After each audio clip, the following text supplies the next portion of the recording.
ela me conheceu e falou: Ô, Tom, o que você está fazendo aqui? Aí eu peguei e falei para ela: pô, estou com vergonha de todo mundo, não queria nem conversar. Mas eu estava com muita fome. Devia ter uns 3 dias que eu não comia. Não porque faltava comida, mas pelo uso da droga. Sim. Que inibe o apetite. Então, estava com muita fome. E tinha acabado de acontecer um evento onde um rapaz me negou um pastel que ele jogou fora. Caramba. Porque não dou comida para vagabundo. Então, tinha acabado de acontecer isso. Quando eu fui revirar a lixeira, eu senti: meu Deus, o que eu estou fazendo da minha vida? Estou revirando lixo aqui. E sentei lá com essa tristeza. E ali embora não foi nada projetado, mas eu estava orando. Estava perguntando para Deus: Deus, por que eu estou vivendo isso? Eu queria que o Senhor me tirasse disso. Era uma oração, né? Não estava sendo feita na igreja, mas era uma oração. Aí passa uma menina indo trabalhar, que é uma crente, que é um agente do reino, me vê e: Tom, o que você está fazendo nessa situação? O que está acontecendo com você? Vamos aqui, você está com fome? Então vamos aqui, vou te pagar uma coisa para você comer aqui. Parou ali, pagou alguma coisa para eu comer, ouvi um pouco da minha história, fez 1 ou 2 ligações. 12:00 eu estava sendo internado já.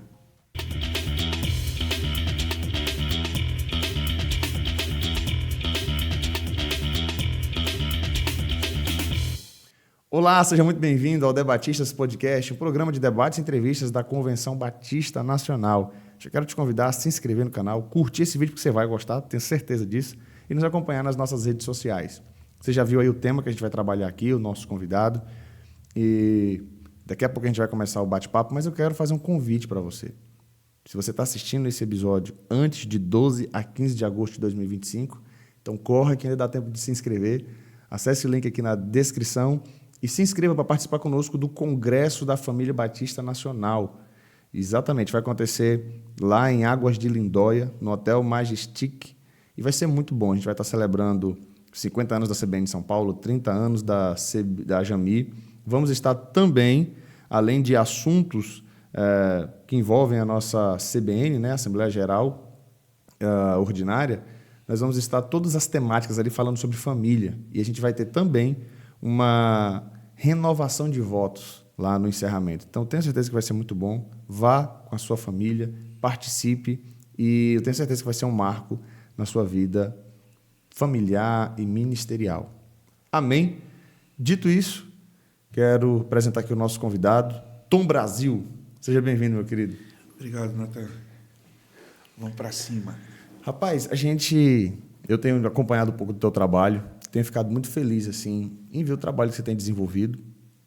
Antes de assumir como coordenador da Secretaria de Missões aqui do DF, né, da CBN-DF, mas um trabalho muito lindo que você já desenvolve ali na igreja local, né, com o pessoal que vive ali em situação de rua.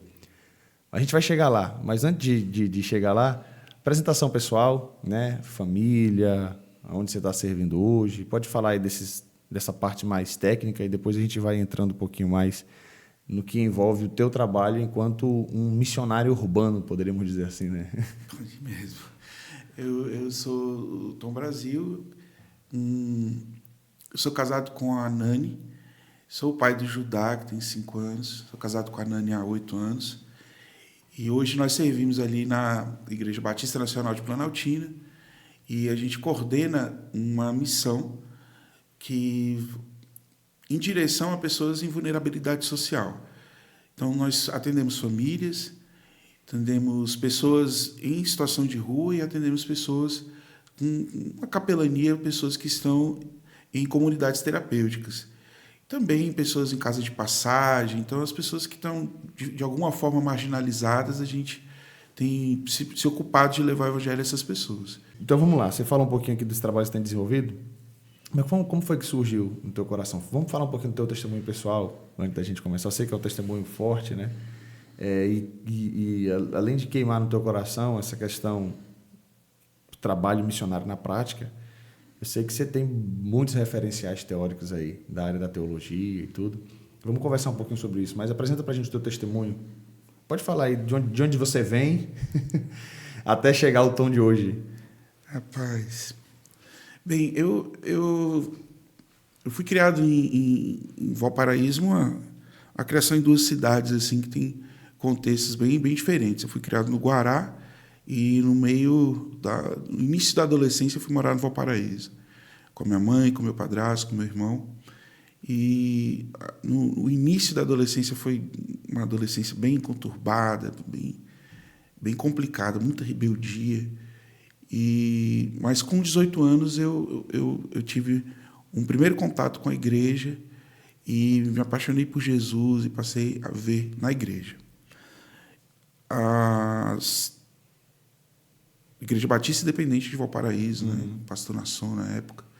Quando eu fiz ali, por volta de 7, 8 anos que eu estava vivendo na igreja, eu me afastei da igreja e comecei um momento de declínio assim, na vida.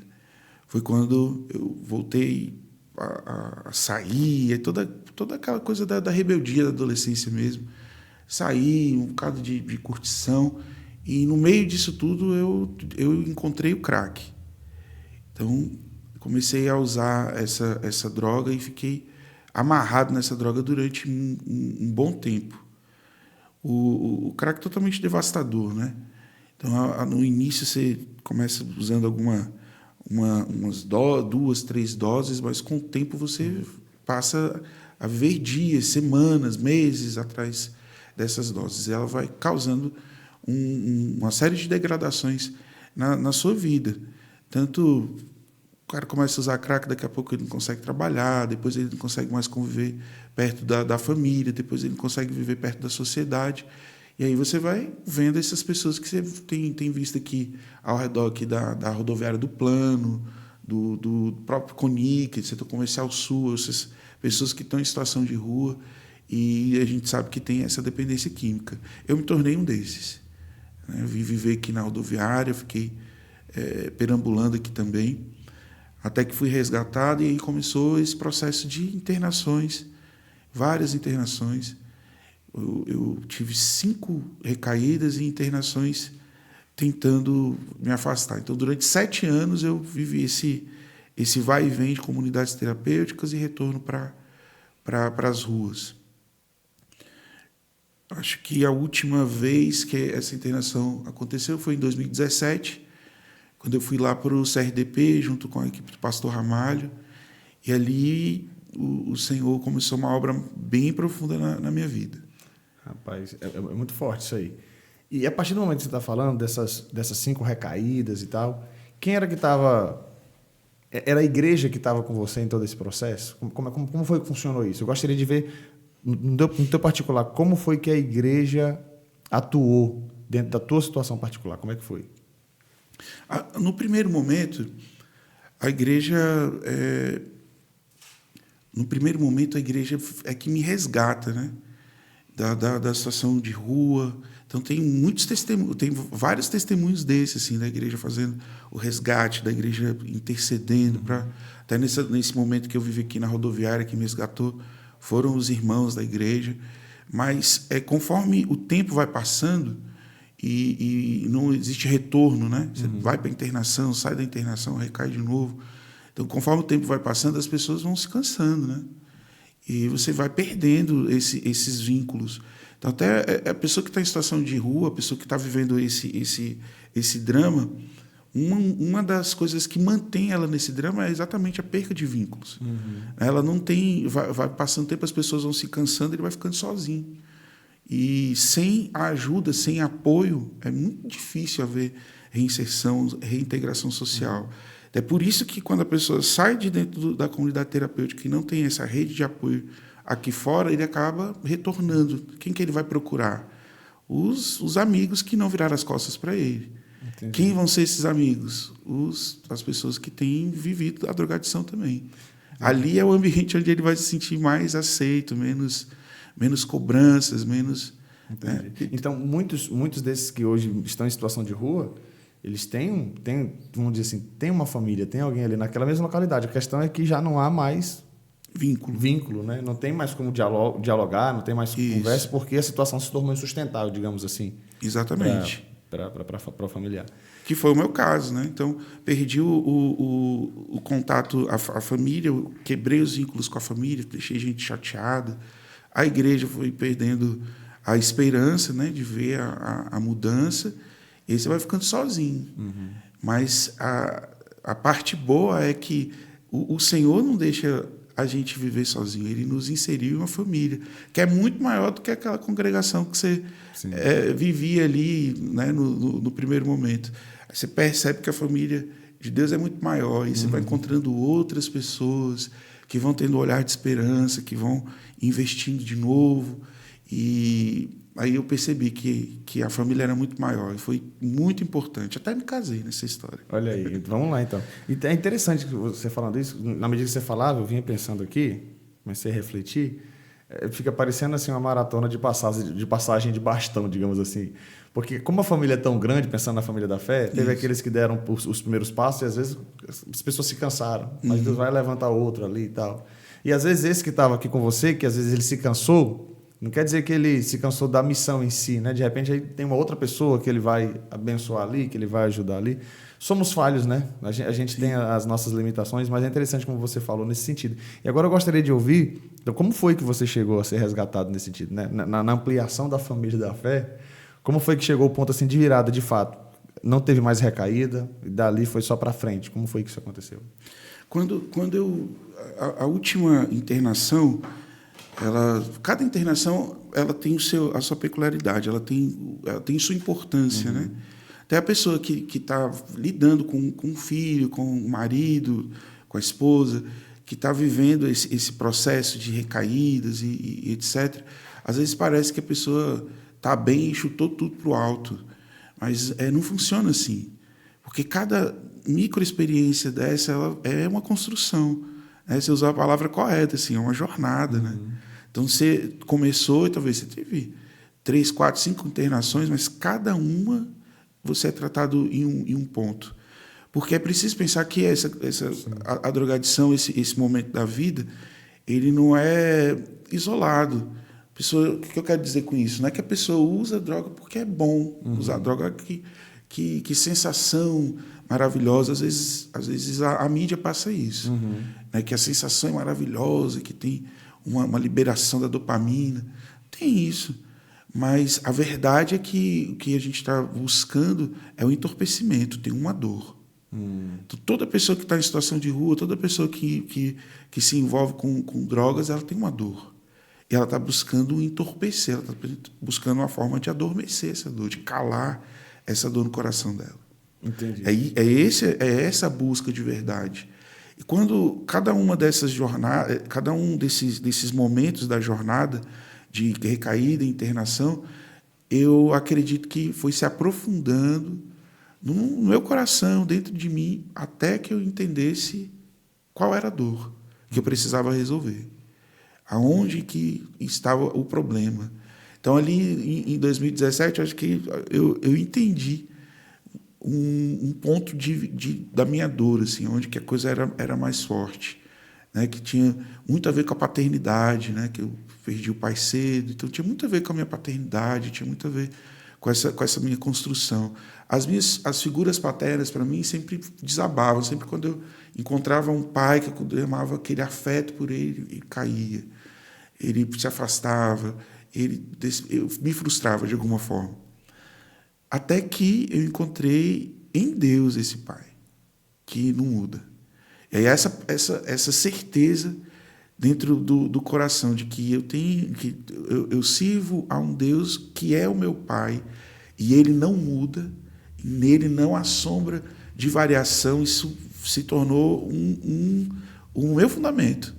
Eu sei, não tenho expectativa sobre nenhuma figura paterna mais, porque eu tenho um pai. E isso mudou tudo, né? Porque ele se torna, então, um modelo, a referência a ser perseguida.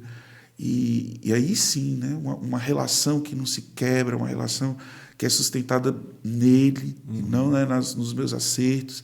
Então, de alguma forma, foi a graça, né? O entender o Evangelho da Graça que trouxe uma transformação para mim, total. E aí a família. Porque se eu tenho um pai, ele tem outros filhos, que são os meus irmãos, e aí a gente vai encontrando apoio, e foi esse o grande quê. Nessa última internação, quando houve esse aprofundamento no entendimento do Evangelho. Uau, rapaz, sensacional. E quando você estava falando aí sobre essa questão de amortecer uma dor e tal, eu lembrei, na realidade, de uma busca, uma procura, né, também. Eu lembrei lá do filme Movimento de Jesus. Né? Inclusive, quem puder, procure aí, na Prime Video tem o Movimento de Jesus, né? Que é baseado numa história real. O Tom conhece bem mais do que eu sobre realmente o movimento em si. Mas é um assunto interessante, que é quando o protagonista lá, como é que é o nome na vida real lá, que é o personagem dele é o mesmo do Jesus lá do The Chosen. É o Lonnie Frisbee. Lonnie Frisbee. É um avivamento entre os hippies lá nos Estados Unidos. E aí o pastor de uma igreja tradicional que abre as portas, né, começa esse movimento todo. Só que no começo ele tinha muito receio desse negócio todo. E aí ele fala para o pastor, ele é um hippie convertido, né? E ele fala para o pastor, ele diz, essas pessoas, no caso essas pessoas eram a galera que se reunia e estavam ali se drogando, aquele negócio todo, né? E ele fala assim, essas pessoas estão procurando Deus, mas eles estão procurando nos lugares errados. Né? Essa frase é muito forte, essa frase é muito impactante. E eu acho que aquilo também virou uma chavinha na cabeça do pastor. Né? Eu sei que o movimento em si, entre os hippies, depois assistam o filme, gente, é muito bom. Na medida que o vento estava soprando aqui no surgimento da CBN, estava soprando lá nos Estados Unidos também. E essa galera estava sendo alcançada por Jesus, né? Sendo renovada. Foi no mesmo período, né? 1960. 60, final de 60, 70. Muito bom, muito bom. Na medida que você falou, eu lembrei disso, né? Uhum. Que elas estão simplesmente procurando nos lugares errados. Mas aí você veio para Jesus. E aí quando você vem para Jesus, quando você entende a graça, isso muda tudo. Eu até estou lembrando de algo que aconteceu comigo, quando eu morava em Macapá. Eu tinha uma colega que ela morava num orfanato. E o irmão dela era usuário de drogas e tal, morava lá também. E ele foi para um centro de recuperação de uma determinada igreja. Só que era uma igreja que não entendia ou não pregava o evangelho da graça. Uhum. E aí, o que esse rapaz começou a fazer? Mudou as roupas, mudou a vestimenta e tudo. Ele se tornou aquele cara muito julgador, né? Tipo assim, agora eu saí de lá, agora todo mundo ali vai pro inferno, aquele negócio. A forma de falar, sabe? E a irmã dele, que não era cristã, ela olhou, não era crente, né? Ela olhou assim e ela falou sobre a minha postura na faculdade, no curso de história lá. Falou assim, eu acho tão diferente a tua postura, eu já pastor, né? Eu já pastoreava, né? enquanto eu fui fazer o curso de história. Não concluí, mas fiz 1 ano e meio lá. E ela falou assim, eu acho tão interessante a tua postura, Natan, a forma como você fala, a forma como você fala de Deus, a forma como você apresenta. Ela foi e falou, porque o meu irmão estava nas drogas até um tempo desse, aí agora ele foi para uma casa de recuperação de uma igreja evangélica e tudo, mas a palavra dele é tão julgadora, tem tanto juízo na fala dele, parece que ele se coloca realmente como o melhor agora que ele saiu daquela vida, agora pronto, todo mundo vai para o inferno e só ele é que vai para o céu, porque ele é uma pessoa boa agora, porque ele é uma pessoa honesta, porque ele é uma pessoa justa. Tem poucos meses que ele saiu de lá.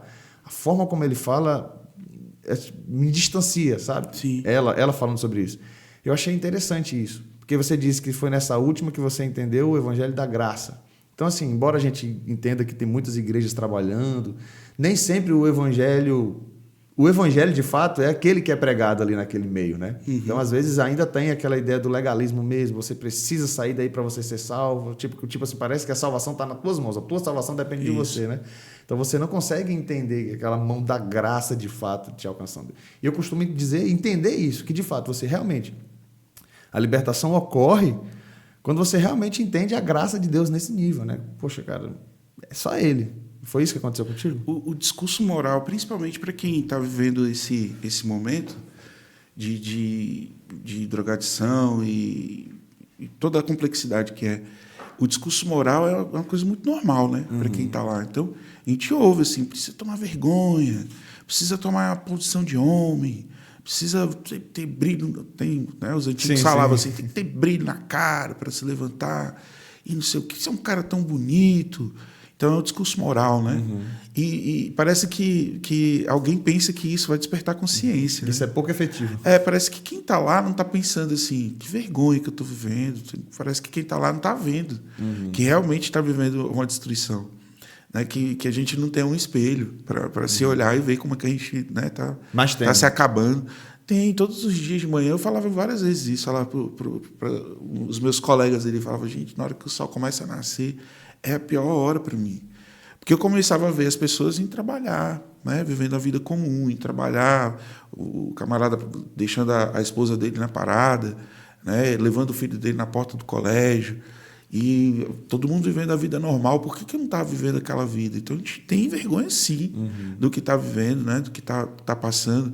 E às vezes é essa vergonha que mantém o cara mais preso ainda, porque ele não tem nenhuma perspectiva de vida, nenhuma expectativa de que a coisa vai mudar. E aí, às vezes, o que a gente recebe é o discurso moral, sempre o discurso moral, não tem nenhum discurso de esperança. Não estou dizendo que o confronto não seja importante, sim. mas é que a maioria das pessoas tem um tipo de confronto mal educado e distante do evangelho. Aquela ideia, tipo assim, só depende de você, só você que vai conseguir sair desse buraco sozinho. Piorou. Digamos assim. Piorou. Não tenho força para ir comprar a minha comida. Né? Então, realmente a gente tem uma problemática que vai piorando. As pessoas com pouca informação vão mantendo o discurso moral. Então, a ciência explica muita coisa a respeito da drogadição, a sociologia explica muita coisa, a psicologia explica muita coisa. Então, talvez a gente precisa ouvir mais essas vozes, para que a gente entenda o que está acontecendo com aquela pessoa que está lá no estacionamento. Entendi. A gente tende a simplesmente espiritualizar a coisa. Normalmente é isso. Embora tenha questões espirituais, mas tem muitos outros aspectos envolvidos ali, né? Normalmente é isso. A gente pensa que muitas pessoas pensam que expulsar um demônio ou fazer uma campanha ou fazer uma quebra de maldição vai resolver aquela situação. E é necessário a gente, como igreja, se olhar para isso, perceber essa realidade, porque na porta da sua igreja deve ter uma pessoa que vive isso. Talvez lá na sua igreja, lá no meio das mulheres, tem uma mãe vivendo isso, uma esposa que viva isso. E também o contrário, às vezes tem um marido que a esposa é alcoólatra. Às vezes, como eu tenho experimentado isso, pessoas que estão buscando o álcool para lidar com a depressão, para lidar com fatores emocionais.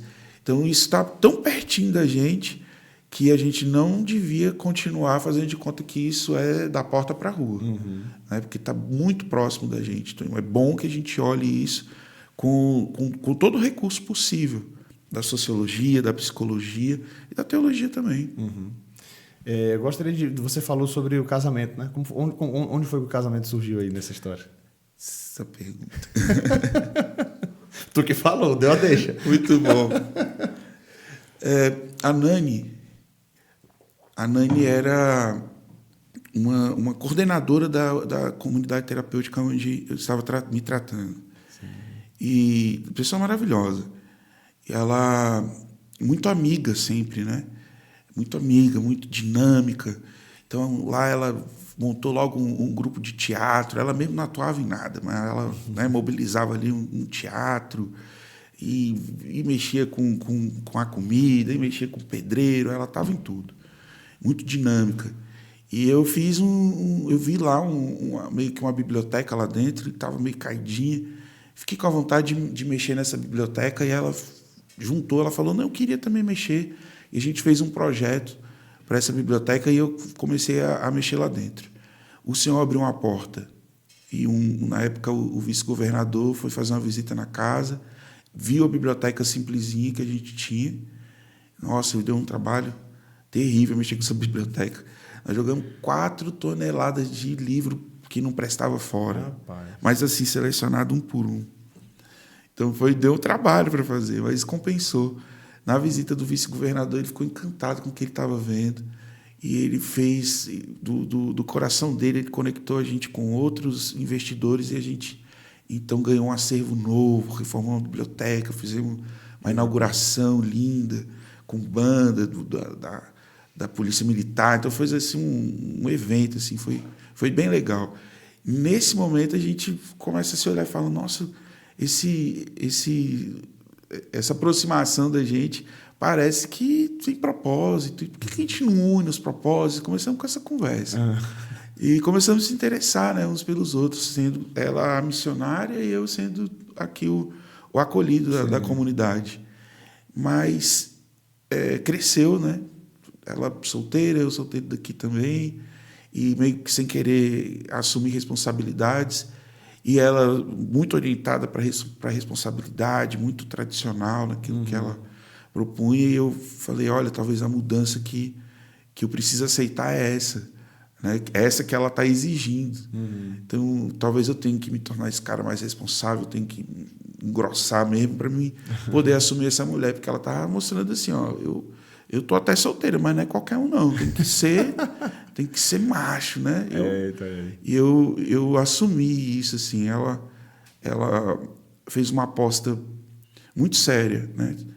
Apesar dela falar quanto que ela orou a respeito, ela fez uma aposta muito séria, porque não é só espiritual, não é pensar, nossa, Deus falou ou não falou, mas passou por muitas renúncias sociais, porque agora você é casada com um ex-dependente químico, como que vai ser isso? Né? Várias pessoas cortaram relações com quem é esse cara? Né? A história desse cara não é uma história bonita. Né? Como que é isso? Ela encarou tudo isso. Para mim foi só lucro.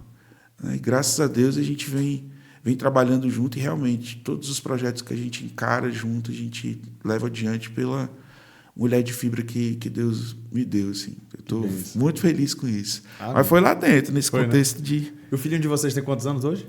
O Judá tem 5 anos. 5 anos. E é uma pérola, né? É uma pérola. Eu acho que o homem ele só se sente completo quando ele tem filho mesmo. O dia que eu peguei o Judá no colo, como recém-nascido, e eu peguei ele no colo, eu fiquei olhando. Quando ele abriu os olhos, eu senti um gelo no corpo, assim. Que eu falei, eu não tenho direito, a partir desse momento aqui, eu não tenho direito de pisar fora da linha, porque esse cara aqui depende de mim. Então, foi uma experiência com a paternidade que me levou para outro nível, assim, do meu entendimento da vida. Foi quando eu segurei o Judá no colo. Então, foi muito importante o casamento e a paternidade para o que eu estou vivendo hoje, né? Como homem. Sensacional. E aí, quando você falou dos projetos, tudo que vocês desenvolvem e tal, e eu gostaria de conversar um pouquinho sobre aquilo que você tem desenvolvido hoje. Já há alguns anos, na sua igreja local, né? Ali na Igreja Batista Nacional de Planaltina, vocês têm um trabalho chamado Banho de Graça. Mas só que antes do o Banho de Graça, na realidade, é um projeto do Instituto Farol. Exato. Né? Então, fala um pouquinho para a gente sobre isso. Como surgiu esse desejo no teu coração? Como é essa parceria com a igreja local, daquilo que vocês têm desenvolvido? Vamos conversar um pouquinho sobre isso aí. Como é que tem funcionado? Isso é interessante.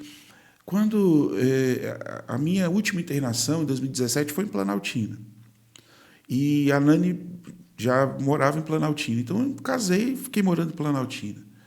E várias pessoas que estavam internadas, elas saíam da internação, não dava certo, abandonavam o tratamento, e elas ficavam perambulando ali em Planaltina. E eu encontrava com essas pessoas. Para uns, era uma pessoa em situação de rua. Mas para mim, que vivi 11 meses dentro da comunidade terapêutica com aquela pessoa, era um amigo. E, normalmente, ô Tom, tô com fome, cara, me dá um dinheiro para comer. Ô Tom, tô com a roupa rasgada aqui. E aí eu ia para casa e falava, olha, faz uma marmita para me levar para fulano. Tem um casaco para fulano, vamos levar uma calça para o fulano, que eram sempre os meus amigos que estavam com necessidades. E a gente foi ajudando os amigos. Daqui a pouco já não era um, era 2, 3, né, que volta e meia, toda semana eu encontrava 1 ou 2 vezes, e sempre assim, abastecendo ali os amigos. E aí eu comecei a pedir para a Nani, falei, aumenta aí o arroz, né, que você faz para dar para as pessoas que estão encontrando a gente ir. Então, todos os dias a gente já fazia 2, 3 marmitas, esperando que eles iam aparecer. Então, começou com esse tipo de assistência a pessoas que a gente conhecia. Mas a gente foi percebendo que esse número de pessoas cresce. Então, você dá uma marmita hoje para o cara que é seu amigo, mas ele já está com um amigo dele que você não conhece, mas passa a conhecer. E não pode virar as costas. Sim. Então, foi aumentando, foi crescendo muito. E a gente ficou preocupado, né? Falando, o que a gente vai fazer para a gente poder trazer solução para tanta gente. E, no meio disso, eu conheci o reverendo Isaac, que é nosso professor, Isaac Góes, que é nosso professor no STEB também, e o Leônidas no mesmo dia, pastor Leônidas Guerre. E começamos uma conversa boa, mas eu passei a encontrar o Leônidas quase toda semana nos mercados, que a gente mora próximo, e ele atrasou um bocado de almoço. Às vezes saía de casa para comprar um óleo e me encontrava na porta do mercado e eu começava a conversar. Pastor Leônidas, olha como que está a situação dessa cidade, há muita gente precisando, pastor, e a gente precisa ver isso. E ele tem uma paciência, me ouvia. Até um dia ele fez o seguinte, vamos sair da porta do mercado, vamos lá na igreja. Marcou um gabinete comigo, e no gabinete eu coloquei assim, minha ansiedade para fora. Nesse período em que a gente se encontrava, eu e a minha esposa congregávamos em Ceilândia, na base missionária, e distante, era difícil até chegar lá, mas a gente, volta e meia, também fazia caminhadas ali, a gente sentia o ímpeto e fazia caminhadas em Planaltina. Nessas caminhadas a gente vinha orando e sempre sentia vontade de parar na porta da Igreja Batista e a gente ficava orando ali. A Igreja Pastor Leônidas Pastoreia. Exatamente. Sem nenhuma pretensão de vir para a Igreja Batista, mas era ali o lugar onde a gente sentia que deveria orar. A gente orava sempre ali. E esses encontros com o pastor Leônidas até o gabinete. No gabinete conversamos muita coisa e ele precisou atender o telefone. Eu fui ao banheiro. Chegando no banheiro, eu vi que tinha 2 chuveiros e uma cozinha industrial, que é de frente ao banheiro, a cozinha industrial. Eu voltei e falei para ele, pastor Leônidas, você tem uma estrutura que dá para fazer um projeto muito interessante. E ele falou, é mesmo? O que você faria aqui? Eu fui e contei para ele. Falei, você gosta da ideia de receber pessoas aqui que estão em situação de rua? Porque as pessoas pensam que a maior necessidade é a alimentação. E não é. Quem está em situação de rua sempre ganha uma comida, sempre ganha um sanduíche, sempre ganha alguma coisa. A grande dificuldade é tomar banho. Não acha lugar para tomar banho. Até esse tempo que eu fiquei aqui na rodoviária, você tinha 60 pessoas em situação de rua na rodoviária sempre, e a administração da rodoviária dava 2 banhos, você tem que pegar uma autorização. E só 2 pessoas podiam tomar banho por dia. Então você passava muitos dias sem tomar banho. Meu Deus. Porque não tem o lugar, né? Não tem um lugar para te receber. Então eu falei para ele, a necessidade de quem está na rua, mais do que comida, é o banho. Necessidade básica. Então vai ser assim, vai ser um sucesso isso. Ele falou, nossa, boa ideia. Eu falei, você gostou? Eu gostei. Ele falou, não salta uma coisa. Aí eu, o quê? Vamos procurar, vamos resolver isso. Falta quem coordene. Aí eu falei, aí você me pegou. Eu falei, não, eu coordeno. E nós começamos, então, essa ideia do banho de graça, a parceria com a Igreja Batista Nacional. E sem pretensão nenhuma de congregar lá, o Leônidas emprestando a estrutura da igreja para fazer e a gente entrando com a mão de obra.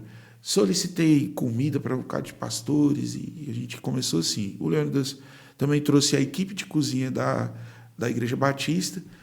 Com o tempo, os voluntários também começaram a ser os irmãos da Batista e a gente foi se aproximando e se conhecendo e eu fui vendo que tipo de pessoa que o pastor Leônidas é. E aí tomei uma decisão, falei, filha, vamos congregar aqui. Pertinho de casa. Porque esse cara é diferente. E fui falar com ele, falei, pastor, eu quero congregar aqui. Ele falou, não quero que você congregue aqui. Falei, pois é, exatamente porque você não quer que eu congregue aqui, que eu quero congregar aqui. Não era só ser do contra, né? Era porque realmente ele estava colocando que não tinha... A questão ética dele, isso, não tinha interesse, assim, não é uma troca. Né? Eu acredito no serviço do reino. Então, essa igreja, essa estrutura aqui está para servir o reino. E a gente começou, então, essa amizade. No primeiro ano, a gente atendia ali, semanalmente, a gente atendia 70, 80 pessoas em situação de rua, fazendo cadastro de cada um, para a gente compreender o nome da pessoa, da onde ela vem, a idade dela, por que ela está na rua, por que ela não aceita uma comunidade terapêutica, ou se ela quer. E a gente foi descobrindo que cada um tem uma história, cada um tem um motivo, que às vezes é um nozinho simples, assim, que uma conversa pode ajudar a pessoa a andar. Então, o projeto Banho de Graça nasce assim. Para que a gente pudesse funcionar, a gente precisava de um CNPJ para a gente funcionar como um projeto de assistência social. E daí nasce a Missão Farol, porque o Banho de Graça se torna um projeto que é gerido pela Missão Farol. Ah, legal. Inclusive, pessoal, a gente vai deixar aqui na descrição o Instagram, que é o Farol Acolhe, né? Isso. E Banho de Graça. São os dois Instagram. Aí você vai do tamanho da IBN e BNP, que é a Igreja Batista Nacional de Planaltina, que é quem está nesse projeto desde o início, né? Juntamente com o Tom, no desenvolvimento do trabalho. Então, hoje lá esse atendimento acontece uma vez por semana, né? Às segundas-feiras. Toda segunda-feira tem lá uma galera. Você falou que no começo era entre 70 e 80 pessoas. Isso, porque tinha mais gente nas ruas de Planaltina na época. É na medida que vocês vão fazendo esse trabalho. É. Mas hoje continua. Também lá em Planaltina, acabou que as sedes, né, a Secretaria de Desenvolvimento Social também trouxe uma política pública que são as casas de passagem. Entendi. Isso diminuiu um pouco o número de pessoas em situação de rua, não resolveu. Né? Tem muita gente com necessidade, mas diminuiu. Em Planaltina, diminuiu. Tem lugares onde aumentou. Tem lugares que a casa de passagem fez aumentar o número de pessoas em situação de rua. A Planaltina encolheu. Mas o serviço teve efetividade, assim, de ajudar pessoas a voltar para casa. Tinha gente que estava na rua porque estava com vergonha de voltar para casa. Então, a gente fez uma ligação, aí a pessoa lá toda com medo, ai meu Deus, o que minha família está pensando de mim? A gente ligou. Teve uma situação de ligar para a mãe de uma moça que estava sendo acolhida ali com a gente. A gente ligou, a mãe falou assim, meu filho, estou orando pela minha filha que está desaparecida há não sei quanto tempo. E um desespero, e olha, foi Deus que mandou você me ligar. Onde é que ela está? Ela estava do meu lado. Aí a mãe ficou alegre, chorando. A menina morrendo de vergonha. Ai, o que eu fiz? A família, minha filha, você está perdoada, volta para casa. Rapaz, então, teve várias situações assim, né, de pessoas que voltaram para casa, pessoas que foram acolhidas em comunidade terapêutica. Teve muita gente que deu certo, né? Tem gente que está em situação de rua até hoje. Mas a gente compreende que o nosso trabalho não é pelo resultado. Assim, você teve quantos resultados? Eu não sei. Eu sei que a necessidade daquela pessoa foi atendida. Ela tomou banho, ela se alimentou e ela começou a ouvir o Evangelho. Perfeito. E os efeitos disso... Pode ser que... Aí só Deus que sabe. Exatamente. Às vezes, a gente observa uma visão muito pobre dessa ideia. É como se fosse uma troca, né? Sim. Não, a gente dá o banho, mas você tem que estar aqui na igreja no domingo. A gente só consegue dar o banho aqui na segunda-feira quem esteve na igreja no domingo. Então, se você vem aqui no domingo, você deixa o seu nome e a gente te atende na segunda. Senão, parece que fica uma coisa esquisita, né? Uma troca. Eu fico pensando assim, quando eu penso ali no que a gente chama de multiplicação dos pães, né? A conversa era assim, Jesus, o povo está com fome, ele deu de comer, né? Sim, e não teve apelo no final, assim, vamos levantar a mão agora, não teve. Então, a necessidade das pessoas foi satisfeita. Agora, as pessoas podem, então, compreender quem é ele. Né? E aí decidir andar com ele. Mas uma coisa não depende da outra. Então, as pessoas que estão em situação de rua têm necessidades e têm uma dor. Essa dor, a igreja não pode se negar a se envolver com essa dor. Né? Talvez o René Padilha vai chamar isso, e o Vivi Grigg também vai chamar isso de encarnação. Né? eu passei a acreditar que não existe intercessão sem encarnação. Que Uau. Jesus vai ser o nosso intercessor. Mas antes, ele é o Cristo encarnado. Ele vem como homem, né? Ele é Deus entre nós. Então, sempre... A gente faz até, né, o projeto de Natal, onde a gente chama de Deus conosco. E a ideia é que ele se tornou um conosco, né? Ele se tornou como nós. O reverendo Isaac Góes ministrou essa palavra numa casa de passagem no Natal, mostrando para a gente como que Jesus também foi uma pessoa, entre aspas, em situação de rua, né? Que ele nasce sem teto. Ele nasce sem aonde morar. Ele nasce perseguido, né? Ele nasce um andarilho, né? nesse sentido. Né? Sim, nasceu ali em Belém, não tinha lugar para recebê-lo, não foi um exilado, né? Quando ele vai para o Egito, é um exilado. Então, como ele encarnou as nossas dores, e a partir dessa encarnação, a sua intercessão é legítima. Então, nós precisamos realmente encarnar a dor dessas pessoas. Isso é forte. Para que a nossa intercessão ela seja real. O tipo de ajuda que às vezes a gente se propõe, que é essa ajuda de longe, que é dar dinheiro, dar a sopa, dar o cobertor, mas assim eu dou o dinheiro, mas entrega lá. Né? Eu acho que isso é um pouco de negligência da nossa parte. É necessário a gente saber quem é. Né? Eu conto isso, aonde a gente vai, no meu testemunho, né? Tem exatamente isso, de que quando eu estava aqui na rodoviária, não faltava instituições que traziam sopa, que traziam alguma coisa. E graças a Deus por elas, né? Porque a gente estava com fome. Mas a efetividade desse trabalho de dar a comida? Aconteceu porque uma menina chamada Lise, a Lise veio para ir trabalhar e, ao passar pela rodoviária, ela me viu, me conheceu, né, a gente tinha se conhecido em outro momento. Ela me conheceu e falou: "Ô, Tom, o que você está fazendo aqui?" Aí eu peguei e falei para ela: "Pô, estou com vergonha de todo mundo, não queria nem conversar." Mas eu estava com muita fome. Devia ter uns 3 dias que eu não comia. Não porque faltava comida, mas pelo uso da droga. Sim. Que inibe o apetite. Então, estava com muita fome. E tinha acabado de acontecer um evento onde um rapaz me negou um pastel que ele jogou fora. Caramba. Porque não dou comida para vagabundo. Então, tinha acabado de acontecer isso. Quando eu fui revirar a lixeira, eu senti: meu Deus, o que eu estou fazendo da minha vida? Estou revirando lixo aqui. E sentei lá com essa tristeza. E ali embora não foi nada projetado, mas eu estava orando. Estava perguntando para Deus: Deus, por que eu estou vivendo isso? Eu queria que o Senhor me tirasse disso. Era uma oração, né? Não estava sendo feita na igreja, mas era uma oração. Aí passa uma menina indo trabalhar, que é uma crente, que é um agente do reino, me vê e: Tom, o que você está fazendo nessa situação? O que está acontecendo com você? Vamos aqui, você está com fome, então vamos aqui, vou te pagar uma coisa para você comer aqui. Parou ali, pagou alguma coisa para eu comer, ouvi um pouco da minha história, fez 1 ou 2 ligações. 12:00, eu estava sendo internado já. Né? Outros irmãos, o Jeremias e a Geisa, já vieram aqui, né, nessa região, me encontraram, já me levaram embora.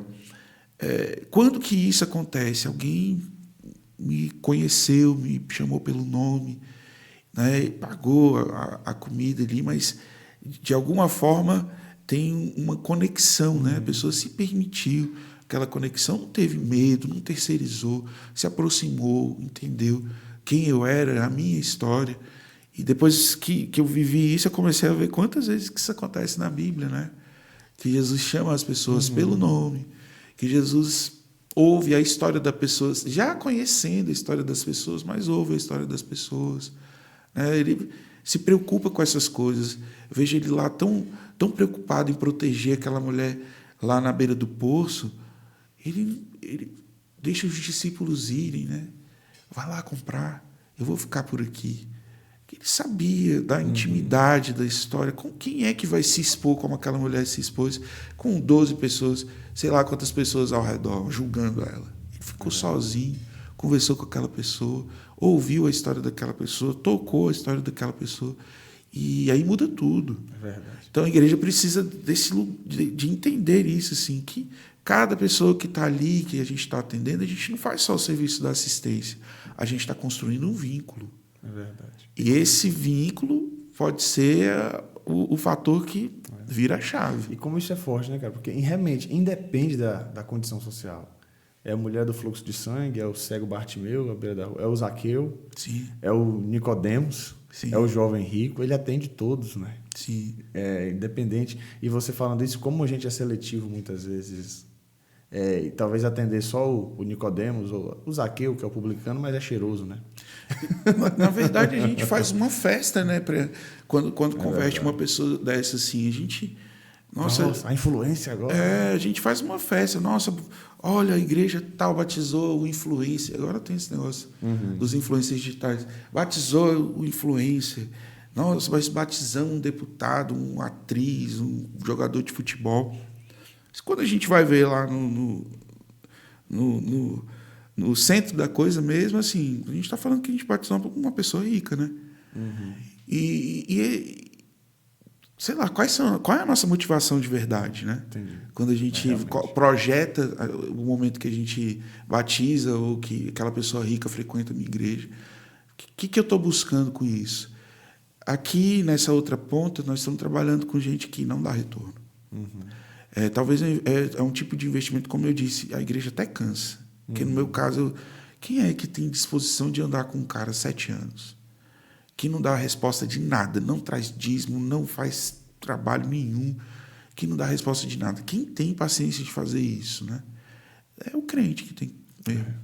E hoje eu estou conversando aqui com o Tom, ficou tanto tempo aí nessa situação, mas hoje, além de fazer um trabalho como esse, que muita gente influente, poderíamos dizer assim, talvez não se preocupa tanto, então dá uma ajuda ali e fica por isso mesmo. Se você está aí, lá na Igreja Batista Nacional de Planaltina, com o pastor Leônidas, há alguns anos já fazendo esse trabalho, toda segunda-feira, alimentando pessoas, dando banho, vestindo, né, essas pessoas. Todo Natal tem um almoço lá especial, Deus Conosco, onde ele se sente parte de uma família.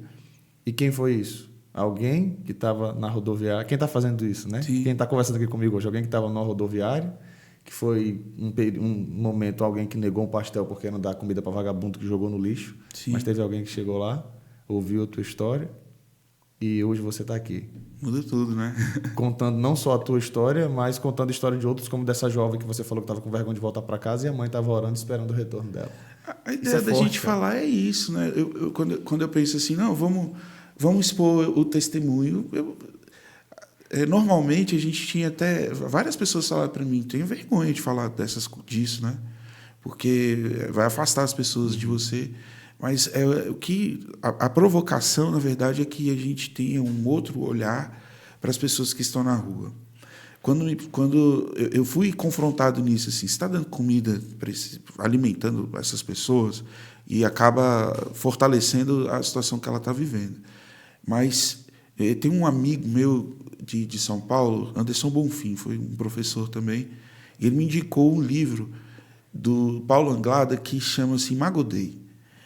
E aí virou a chave. Porque eu estava fazendo até então assim, bem intuitivamente, estou ajudando os meus amigos. Né?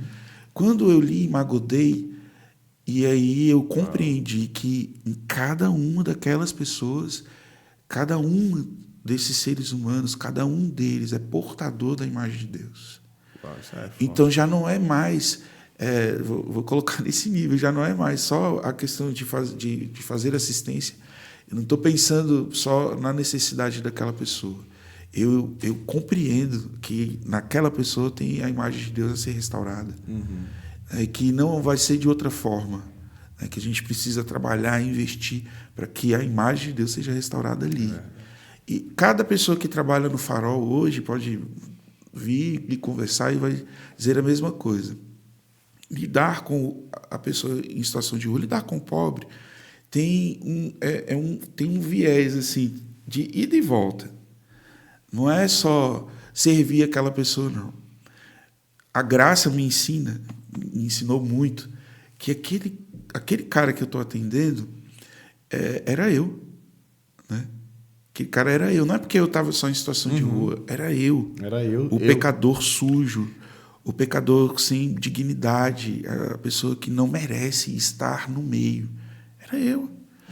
Então, quando eu olho para ele, é um espelho, para que eu não pense que o banhozinho que eu tomei e o salário que eu ganho agora me coloca maior do que ele. Exatamente. Porque diante do Pai, aquela pessoa tem tanto valor quanto eu.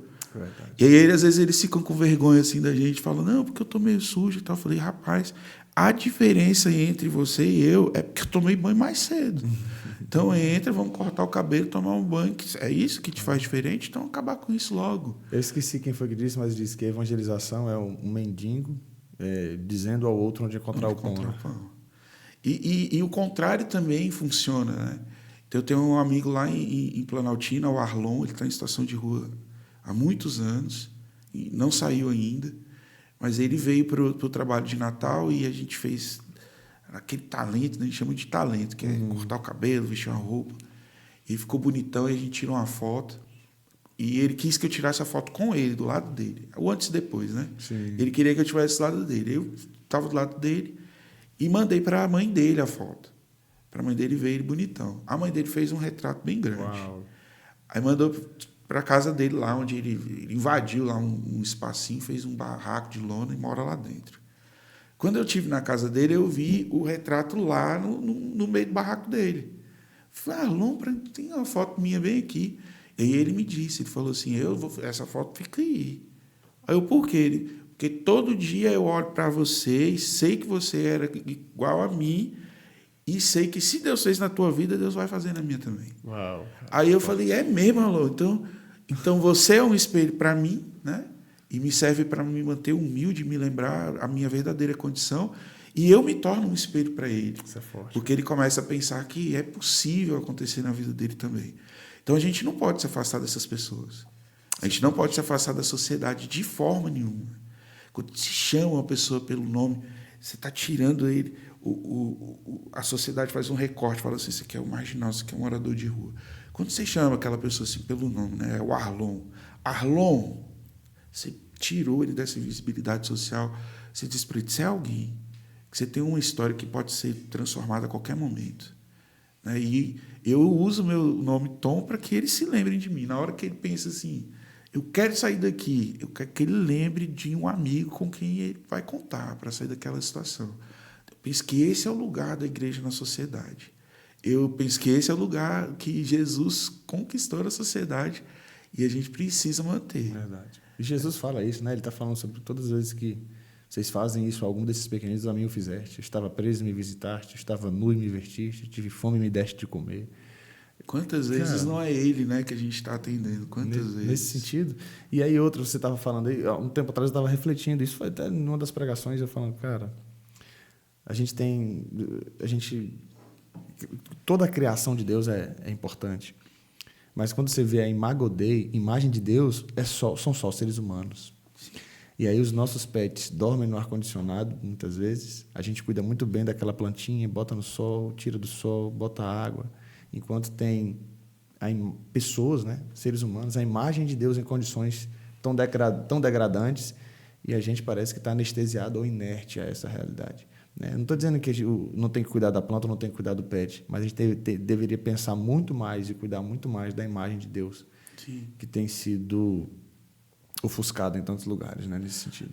Tem uma pesquisa, eu acho que ela é antiga, espero que os números tenham mudado, mas em 2010 foi feito esse levantamento. A igreja brasileira investe, de cada R$100 que ela arrecada, ela investe R$94 nela mesma.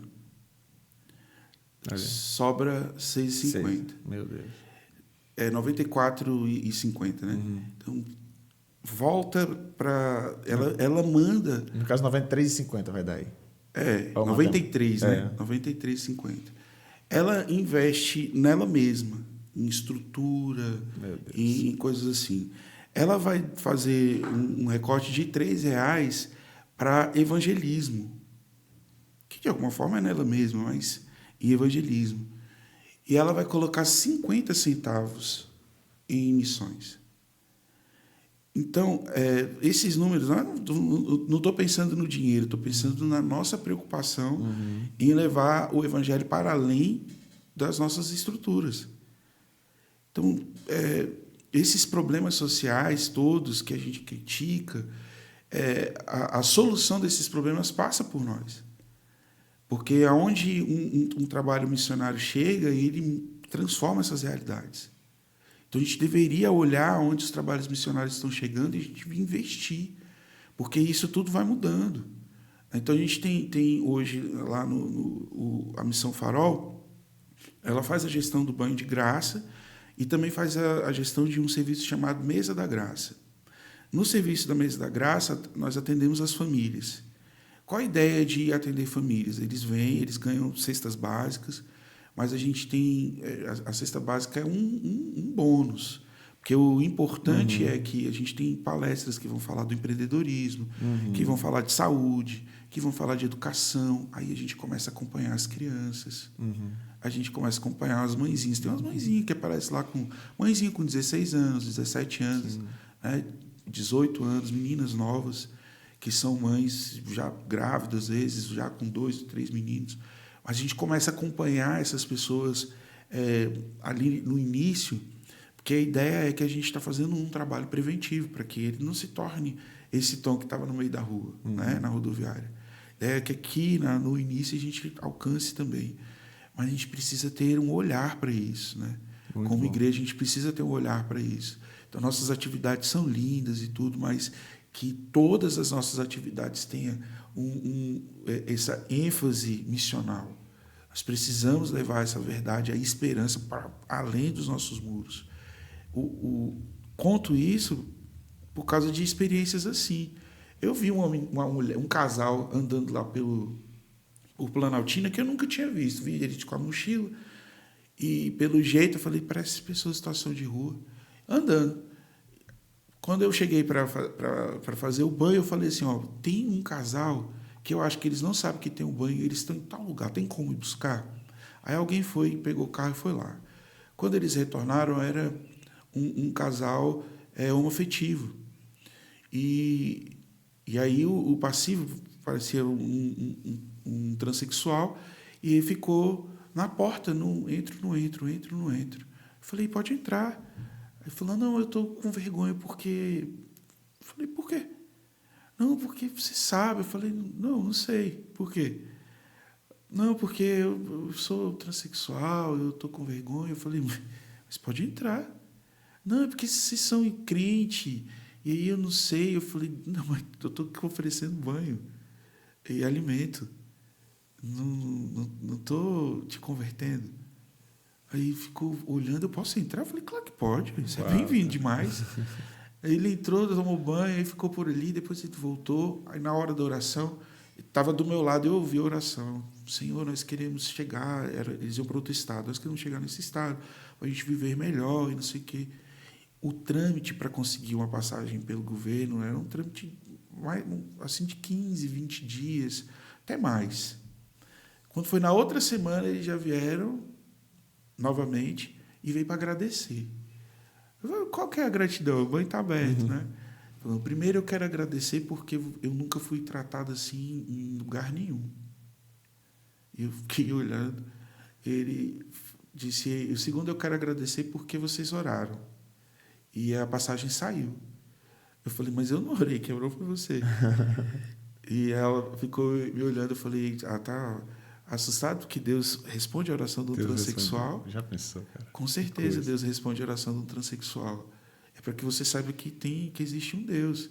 E aí essas outras coisas, né, que você acha que é a coisa mais importante que te afasta tanto, você vai resolver com Ele.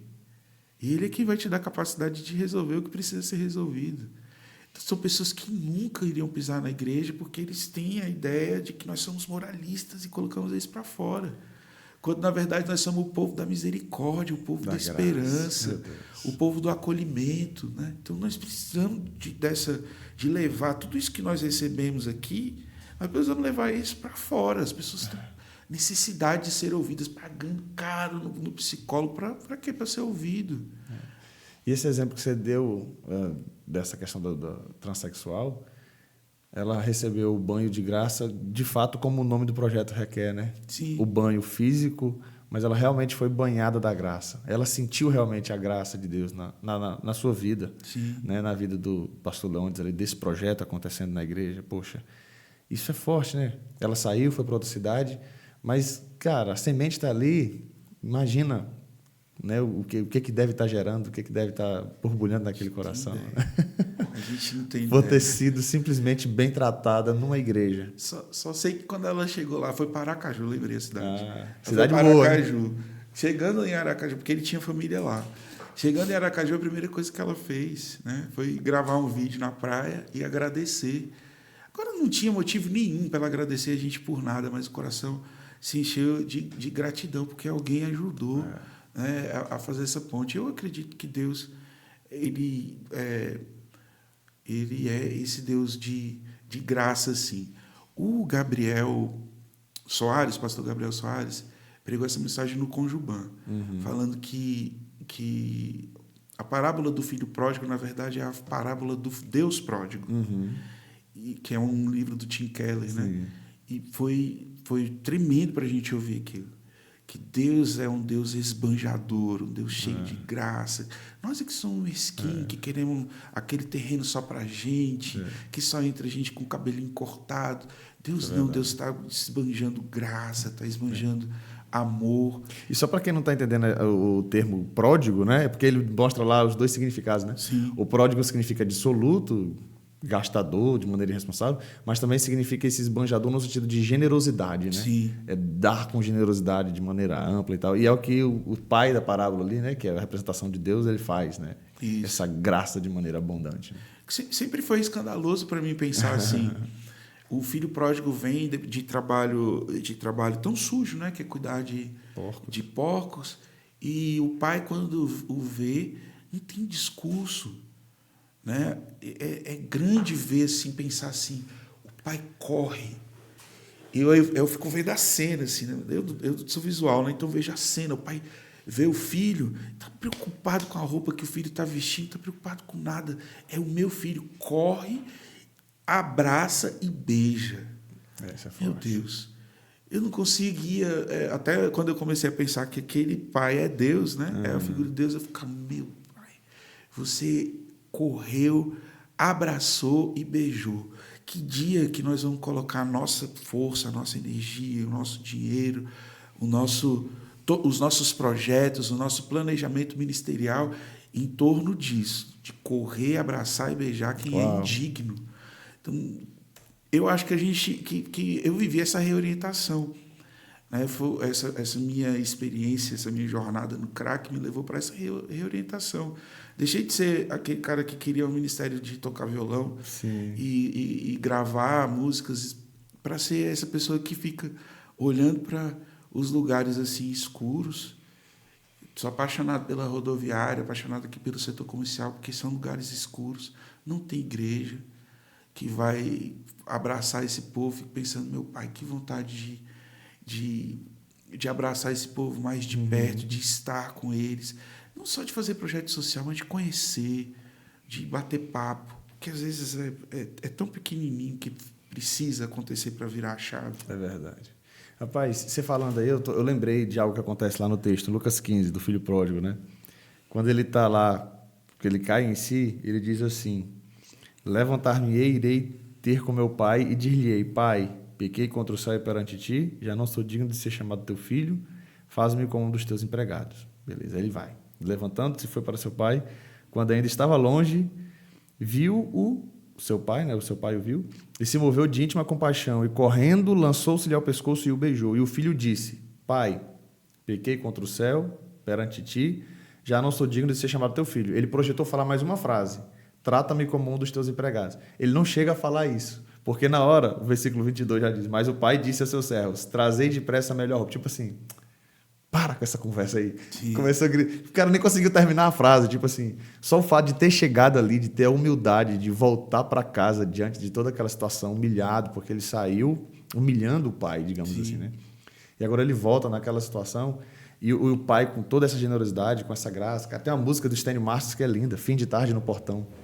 Fim de tarde no portão, a cabeça branca ao relento, teimosia de paixão.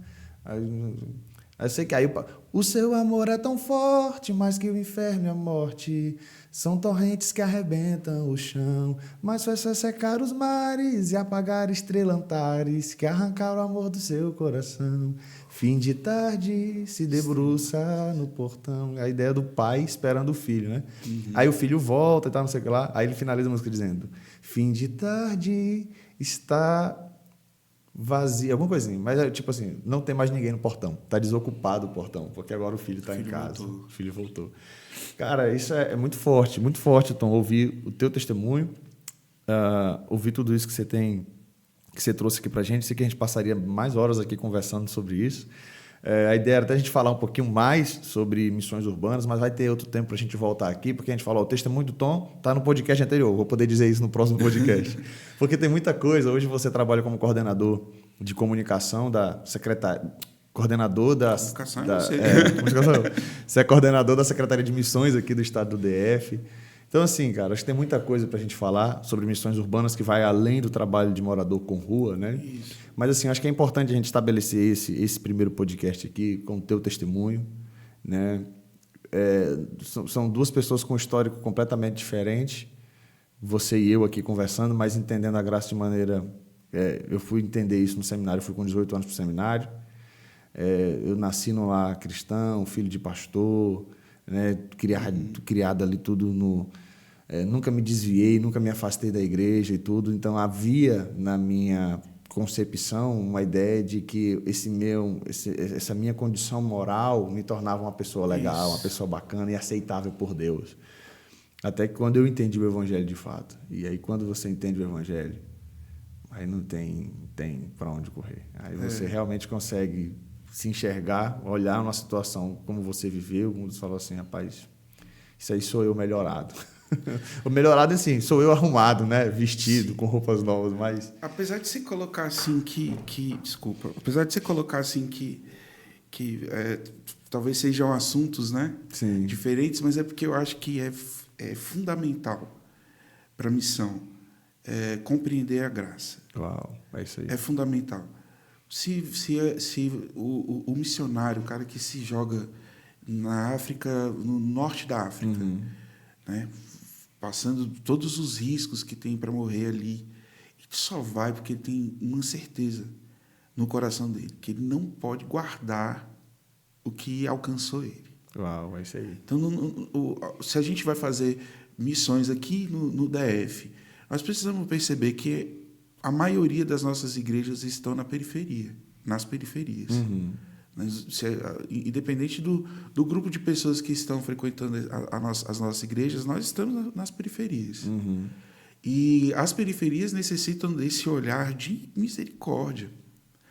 Para a gente poder fazer trabalho na periferia hoje, a gente precisa olhar para a condição em que essas pessoas vivem e encarnar isso, para que os nossos trabalhos sejam efetivos. Então, é impossível fazer trabalho, por exemplo, na Ceilândia. Nós temos uma igreja na Ceilândia, a igreja é linda, a igreja muito, muito bem administrada, mas o quintal da igreja na Ceilândia é a Cracolândia da cidade, é uma das maiores do DF. Está no estacionamento dos fundos lá do pastor Ricardo. Não tem como a gente fechar os olhos para aquela realidade. Né? Porque precisamos olhar com essa misericórdia, um olhar de graça, porque não tem como a gente fazer de conta que não está lá, não tem como a gente não pensar em como alcançar essas pessoas. Senão a gente está sendo muito negligente. Então, é a partir, realmente, não do meu testemunho, mas dessa realidade. Da compreensão da graça. Que precisa alcançar essas pessoas que são as mais necessitadas. Quem é que Jesus quer encontrar nessa hora? Né?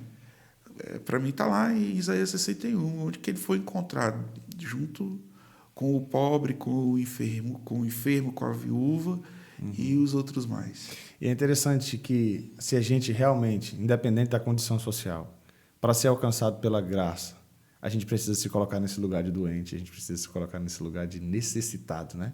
Independente da condição social. O cara tem bilhões na conta. Não importa. enxergar as nossas mazelas, né? Só vai ser alcançado por Jesus se ele enxergar que, apesar de materialmente tudo que ele tenha, ele é um necessitado de Deus, da graça. Então, assim, eu já cheguei a comentar isso uma vez, ensinando, né, falando sobre o evangelho para a igreja. Jesus só vai realmente ser compreendido como a única esperança se essa pessoa reconhecer que ela está em desesperança. Então, mas ela não tem doença nenhuma, ela tem um bom trabalho, ela tem uma boa família, ela tem uma boa reputação, ela tem tudo, só não tem Jesus, então ela não tem nada. E enquanto ela reconhecer que nada disso é suficiente, ela nunca vai entender que realmente Jesus é tudo e que ela necessita de Jesus, né? A sociedade moderna vive a sociedade moderna tem uma visão a respeito das instituições e é de descrédito.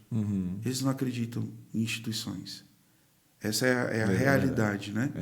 Trabalhando com comunicação, a gente percebe isso. Exatamente. Então, o que valida o nosso testemunho de verdade? A justiça.